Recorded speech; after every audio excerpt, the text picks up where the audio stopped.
Gihimakak sa Misamis Oriental Provincial Government ang aligasyong gibaligya niini ang Misamis Oriental Electric Service Cooperative kon MORESCO 2. Ang pagtambong kuno sa usa ka dakong electric company sa kauluhan sa gihimong Power Forum sa Hingog City aron lang makatabang sa MORESCO 2. Ang detalye sa report ni James Paulo Yap.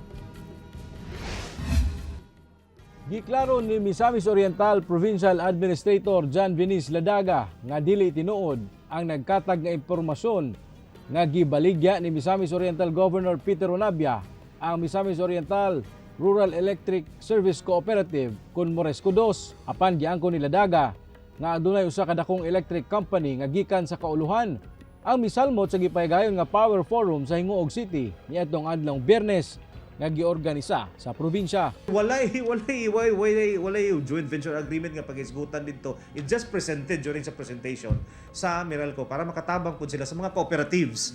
Dili lang din sa Misamis Oriental. Dugang pagpaklaro sa probinsya nga wala kini gahom sa pagbaligya sa usa ka kooperatiba. Apan, alang kang kanhi Misamis Oriental Vice Governor Joey Pilaes, dako ang iyang pagtuo nga paglihis kini sa tinuod nga tuyo sa probinsya sa gihimo nga Power Forum. Dili makaingon ang provincial government nga wala sila labot kay sa akong tan-aw maugid na ang ilang purpose. Ang ilang participation is sharing sa expertise, sharing of best practices, sharing of information on the power efficiency services. Gipaning kamutan pa sa GMA Regional TV1 Mindanao nga makuha ang kabahin sa MORESCO 2 management. Kalabot na sa maong issue, ang MORESCO 2 mo'y gasupply sa kuryente sa istig bahin sa Misamis Oriental. Kauban si Makoy Sempron, James Paulo Yap, 1 Mindanao.